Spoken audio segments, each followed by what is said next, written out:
இது மகாராஷ்டிரா மாநிலத்தில் வந்துட்டுருக்கோம். அது ஊர் பேர் என்னன்னு தெரில. ஏதோ ஒரு கிராமம் வருது, ஏதோ ரோடு. ஒரு டோல்கேட்டை தாண்டின பிற்பாடு அந்த இடத்துல குளிர் தாங்க முடியாமல் செல்சியஸ் 8 டிகிரி இருக்குது. வண்டிலேயும் ஃபுல்லாக ரோடெலாம் ஃபோக்கில் ஒன்றுமே தெரியல. புகை மூட்டத்தில் ஒன்றும் தெரியாததுனால அந்த இடத்துல நெருப்பு வச்சுருக்காங்க. அதில் நாங்களும் உட்காந்துருக்கேன். எல்லாம் நாங்கள் நண்பர்கள் எல்லாம் ஒரு சைடில் உட்காந்துருக்கோம். நெருப்பில் உட்காந்து கொஞ்சம் என்ன செய்யணும், கொஞ்சம் சூடாக்கிறதுக்காக, உடம்பு சூடாக்கிறதுக்காக எப்படி இந்த மனிதர்களுடைய வாழ்க்கையை அமைச்சிருக்காங்க இறைவன் சொல்லிட்டு யோசிச்சு பாருங்கள்.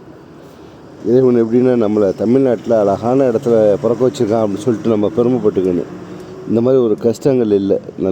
நல்லா வாழ்கிறோம். ஒரு குளிருக்கு பிரச்சனை இல்லை. வெயில் வந்தால் கொஞ்சம் கஷ்டமாக வெயிலில் உட்காந்துக்கலாம், வீட்டோட உட்காந்துக்கலாம். இங்கே மக்கள் வெயில் காலையில் அடிக்கிற வெயிலும் அவ்வளோதாம்மா இருக்கும்.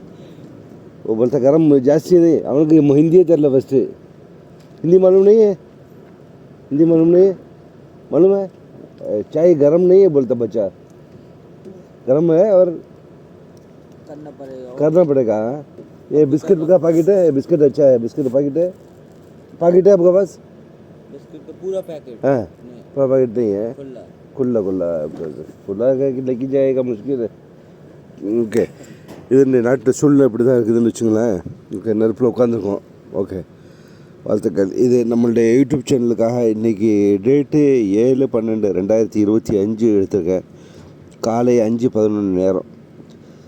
வேறு வழி இல்லை, கார்லேயும் உட்கார முடியாது, குளிரில் உட்கார முடியாது. நல்லாவே போதுமானவன். எல்லாத்துக்கும் நன்றி. பார்த்தமைக்கு நன்றி, வாழ்த்துக்கள்.